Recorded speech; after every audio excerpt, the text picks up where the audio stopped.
Now, I might just kick off. You mentioned, Premier, that you've got, how well the economy's going and how well all the asset recycling has been just a great step forward. I know you went to the US recently to try to tell them how to do it. I'm not quite sure how that's going to work over there. I think they've got a very, very long way to go. But how would you advise some of your other states to start to go down the same path that you've been able to do here in New South Wales? Well, it's interesting that the Victorian Labor government has actually adopted some of the initiatives that we've done. So some of the assets that we look to recycle, the Victorian government is now either completing or in the process of those transactions. So we are seeing the model, imitation's the sincerest form of flattery. Yeah. So we are seeing other states adopt what New South Wales is doing. But there's no doubt that you have to have political will as well as the vision and the capacity to do that. You need good advisors, good people around you as well to be able to undertake these major transactions. And we've not looked back. And I think the opportunity is, the question you always have to ask before you make the decision about those issues is this in the best interest of the citizen? Is it in the best interest of the taxpayer? And if the answer is yes, you should proceed. Wonderful. And so you talked a little bit then about the tipping point, and we think about that too with all the transformation projects we're going to go through at the moment. What does that look like for you? Like, when will the key indicators of success come forward, and what then next will be to actually really give effect to those huge investments that are going on? Well, I think there have been a few tipping points in New South Wales, and one was getting our budget back in the black. And that's a tipping point because once you have a strong balance sheet, a strong budget position, you're able to take decisions about investing with confidence.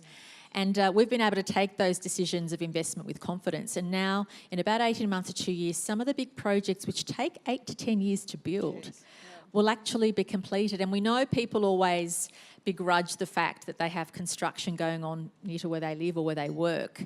But I think people are beginning to see the benefits of that. And once some of these major projects come online, especially mass transit projects, one that I'm especially proud of is the North West Metro, the North West Rail Line. That will be the first metro in Australia. Driverless carriages, turn up and go system, which literally will take thousands and thousands of cars off the roads. Now that is a game changer and a first for Australia. And I think once those projects start coming online, people will start to feel the difference, and I'm looking forward to that immensely. Excellent. Any questions there in the room? No? Don't be shy. There's here we one go. over there. Somebody who's not shy over here. Oh, so I know this lady.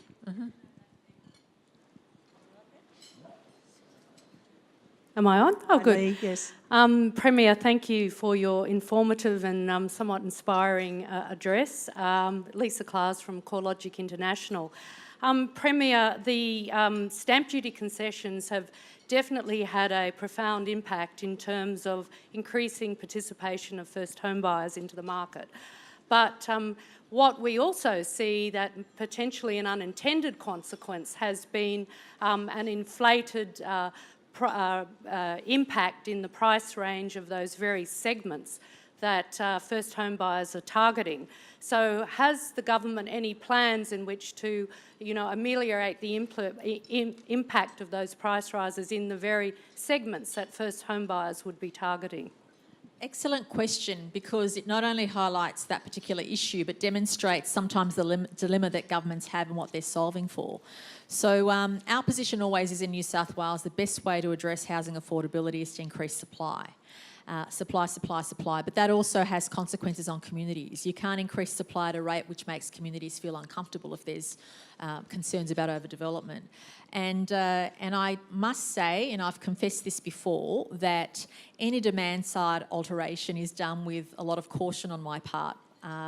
So I did seek the advice of Glenn Stevens, former RBA Governor, on potential unintended consequences of really massively impacting stamp duty concessions for first home owners. So on balance, based on the advice I got and from what I felt, those concessions have been fantastic for first home entrants. We've quadrupled the number in the first 12 months of people entering the market for the first time. And that was also coupled with a foreign investor surcharge, which slowed down that end of the market as well. But there's no doubt that when governments interfere in the economy and the marketplace, it does have consequences. And we went into that policy with eyes wide open. So I appreciated what the consequences would be, but I felt strongly that the benefit of doing it far outweighed the negatives. And to solve for the problem or the challenge, which I think most people in this room, if you're a grandparent or parent, number one, two or three on your list will be the concern about, will my kids ever be able to own their own place? And we had to address that. And we've done it successfully. The other irony is you're a victim of your own success. When your economy's doing well and the jobs are here, people want to live here. And so that puts pressure on existing housing as well. So I hope I've answered your question. Thank you. Mr Premier, the New South Wales Generations Fund, that's a first. It also sounds very, very exciting. How are we going to make sure that the investment in community, which is what it's all about, is done in a way that there's still economic sense around it and we get the returns and you can actually see that? And I think about some of those social benefit bonds that we've worked on in the past. How do you see that setting up in this fund? It's really interesting, but I regard myself as somewhat of an economic rationalist, but I also regard myself as somebody who appreciates that a government can't just be competent but compassionate. So sometimes you have to invest in projects which won't have a strong economic return but have a strong social return. And that's why governments are here, because you need to provide equality of opportunity for everybody. So investing in a park for a community, which means the kids can have an active lifestyle, people feel happier about the environment they live in, to me is just as important as having a return on an investment. So unlike the private sector where you obviously, and having been there before, you have certain KPIs and your balance sheet dictates and your shareholders determine a lot of what you do, I have an additional responsibility, and that's to have a certain quality of life, a livability factor for our citizens.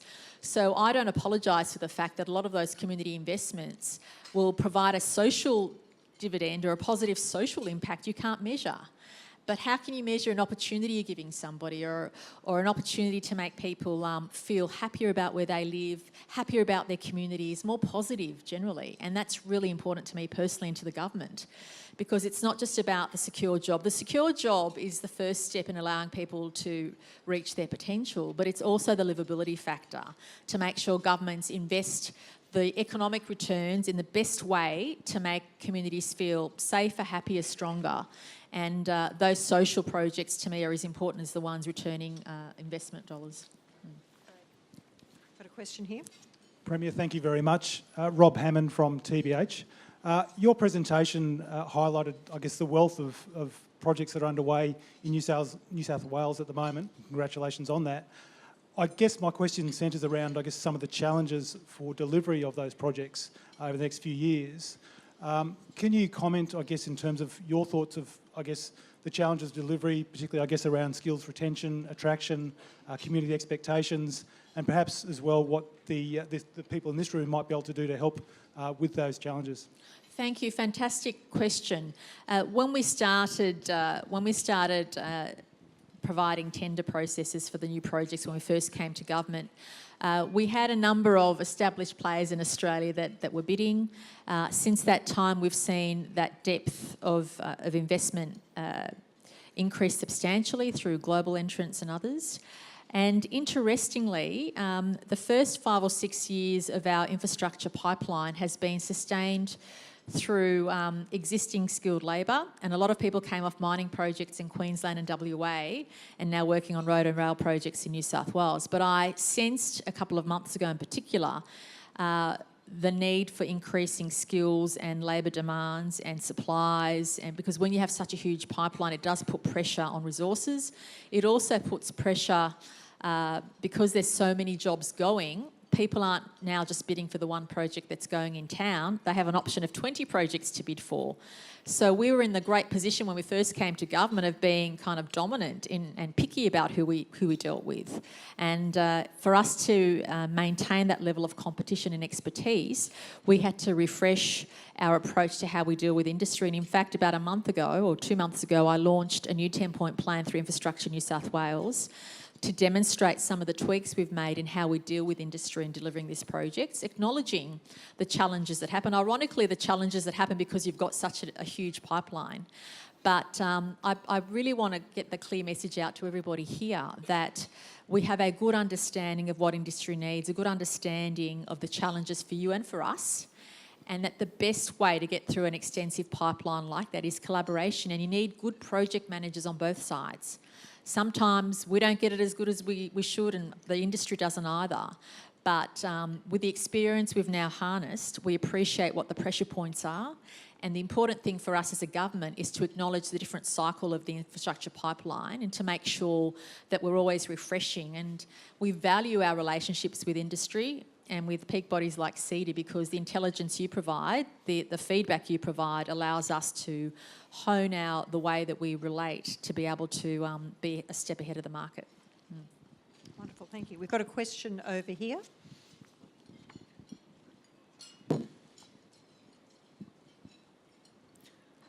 Hi, it's Damien Graham from First State Super.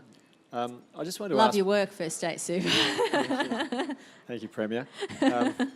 Just wanted to talk about Western Sydney and the aerotropolis out there and get a sense from you as to what you're seeing as, or looking for the key metrics of success as that sort of develops out, and Western Sydney more broadly. Oh, thank you. Great question. And I'm so excited. I saw Lucy Turnbull as I came in, and the vision the Greater Sydney Commission's outlined for us, which the government has wholeheartedly accepted in building 3 cities, this city that we're in now, Parramatta, and then the city around Badgerys Creek, is really exciting. We held jointly with the federal government an Aerotropolis Summit a few months ago, which attracted, I was overwhelmed. We literally had hundreds of delegates from Australia and around the world wanting to invest in that precinct. We've already had defence companies put down some investment to say that they want to be part of that, and I'm anticipating, given the level of interest we had through that summit and through our interactions, that region will not just generate 100,000 jobs over the next couple of decades, but also, actually less time frame than that, but also really allow us to be, and this is my ambition for New South Wales, the manufacturing capital of the region. Because the future of manufacturing isn't as labour intensive as it used to be. And we weren't able to compete globally because our wages were always higher than other nations. Other nations have caught up in terms of wages. And we also have the opportunity through our skills in areas like robotics and even advanced agribusiness, defence, education and health to really lead the world.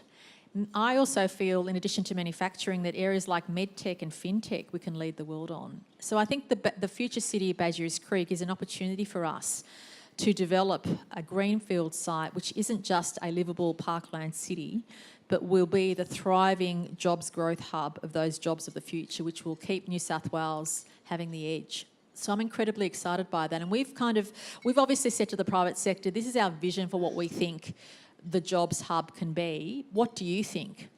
And so we're seeing a lot of regional companies, in particular global brands, excited by the prospect of being part of a greenfield site.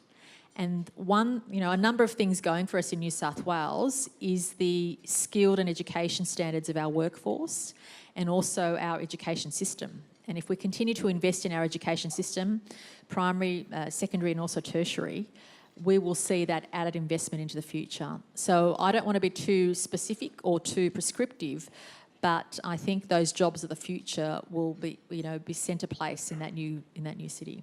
Thank you. And congratulations to your industry. In terms of Aussie super funds, the way that you've been able to contribute to asset recycling, not just in Australia but globally, has really put Australia on the map. So well done. And a question over here. Matt Cranston from the Fin Review. Just two quick questions. Can you just say that again? Matthew Cranston from the Financial Review. Journalist, code for journalists, everybody. Two quick questions. The first, is the Northern Beaches Tunnel going to be started before the next state election? And second, the falling Sydney house prices, just be good to get a view on that from you. Is that generally a good thing? Helping people maybe get into the market, or is it generally a bad thing, people losing equity in their Okay, house? thank you. In response to the first part of your question, we always said in relation to the Western Harbour Tunnel and the Northern Beaches Tunnel that we would give the community an update mid-year, and that will be imminent. So you'll be able to get more information from us about that in the next little while. The second part of your question in terms of housing affordability and the market, we know that obviously the property market goes through cycles, and what's important for us is that what we had predicted would happen is pretty much in line with what has occurred. So we had already factored in the slowing of growth. The market's still growing in New South Wales, but obviously not at the rate it was in the year 2012 or 2013. But having said that, because of our diverse economy, government doesn't just rely on one source of revenue. So in terms of our position and our budget position, we are extremely comfortable where we are. But in terms of what it means for the community, I think most people would breathe a sigh of relief to know that housing affordability for new entrants in particular is more amenable. And of course, those already in the market have done pretty well already. So, you know, I think it's always... I'm someone who believes let the market do what it does, and if government has to make policies in accordance with what the market's doing, so be it. But we always observe closely what happens in different parts of the marketplace, and when it comes to property, obviously we follow the cycle as everybody else does, and we make sure that any policy adjustments have the right outcome and relevant to the previous question, don't have unintended consequences. I have another question over here, Premier. Oh, hi, Premier. My name is Vimpi Janeja. I'm with TDX, one of the startups that your policies are very helpful for. Great. Can you say that again? I wanted to get your opinion on a different topic, and that's that we continue to see things written about a persisting lack of trust in the business community, in government, rising skepticism at the same time with business and with government. I was just wondering, from your opinion, are there any real consequences to that continuing? And if there are, how can you see ourselves, perhaps mostly from the political side, but if you also want to comment on the business side, of finding ourselves back to higher ground when it comes to trust in government and business? Can I thank you for that question? And it's a question that keeps me awake at night at times. It's an excellent question because we're not immune from the global trends that are going on in terms of how people feel about establishment, whether it's government or whether it's business. And I think one thing which perhaps differs in Australia compared to other economies and other countries is our egalitarianism. And I think what will save us in terms of respect for our institutions is the fundamental belief, and it's ingrained in me from my personal experience and also my belief system, that you don't want disparity too much between those who are very well off and those who aren't, but you also want to make sure that you give everybody equal opportunity to reach every success in the world. If you work hard in New South Wales or Australia, you should have the opportunity to provide for your family, to have the best life possible. And I think that streak of egalitarianism is what will restore trust for us, because our citizens want us to govern for everybody. They want to make sure that we are sharing the dividends across the community and that we're supporting those most vulnerable. And you might have heard, but just even before our budget and since the budget, we focused very much on cost of living pressures,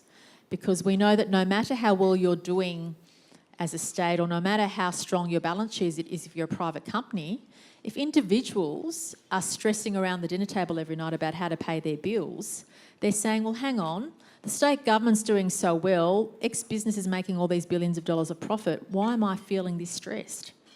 So our role as a government is to really share the dividends of our success with the entire community, and I think that will help build trust.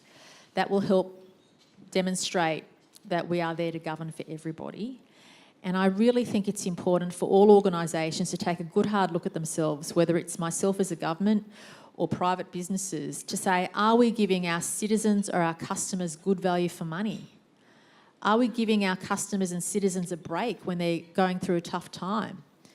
These are really essential questions we need to ask ourselves. And for someone in my position, I don't want to ever forget some of the feelings I may have had during my lifetime about when, you know, things are more of a struggle, or everybody goes through challenges. And if people are stressed, you have to address that. And for me, a good government represents creating the jobs and that job security, but also having a really keen eye on the cost of living, and also investing in some of those social projects which provide enormous social dividends, which you can't measure. And I think that's my response to how you deal with those trust issues. Those trust issues will always be there.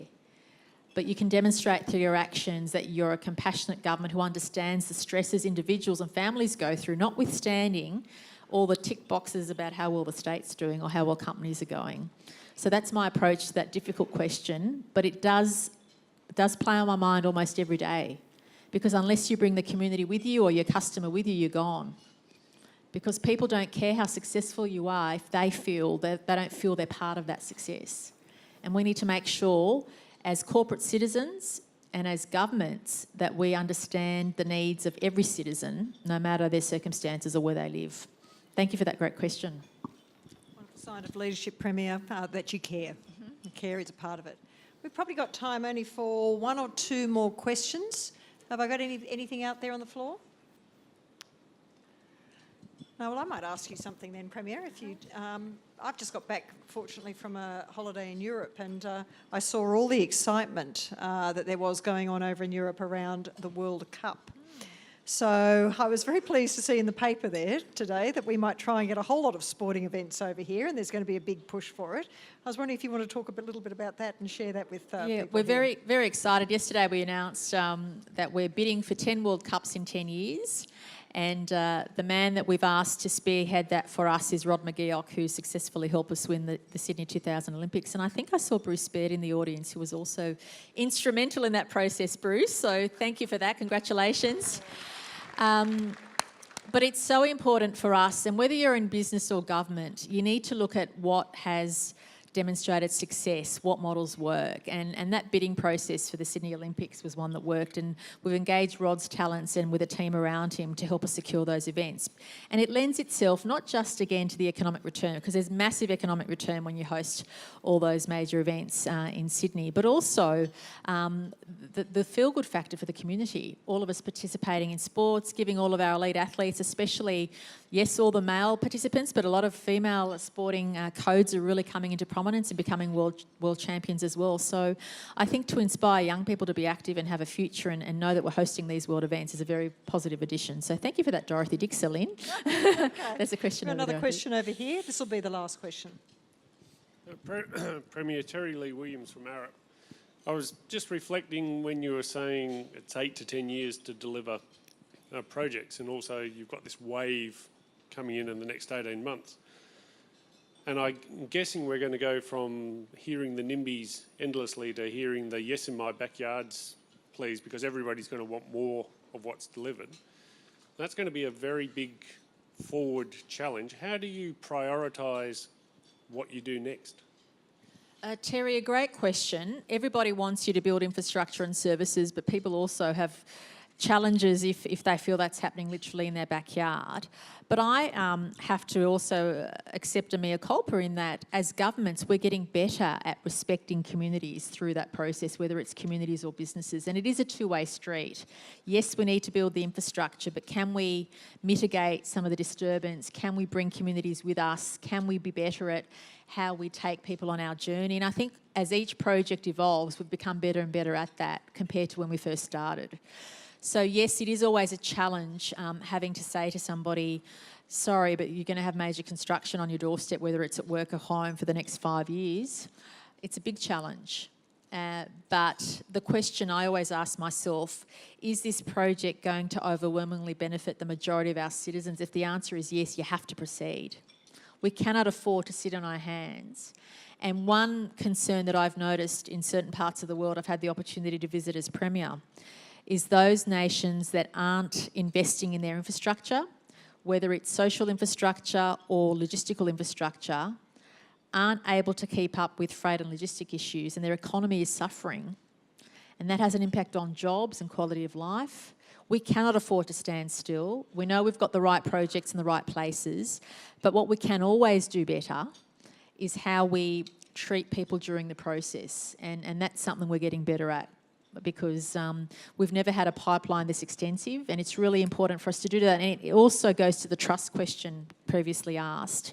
People need to trust that you will take care of them during that period of disturbance, and that's certainly something we're working on project by project. Thank you for the question. Well, thank you, Premier. I'd now like to invite Jeff Connolly to deliver the vote of thanks.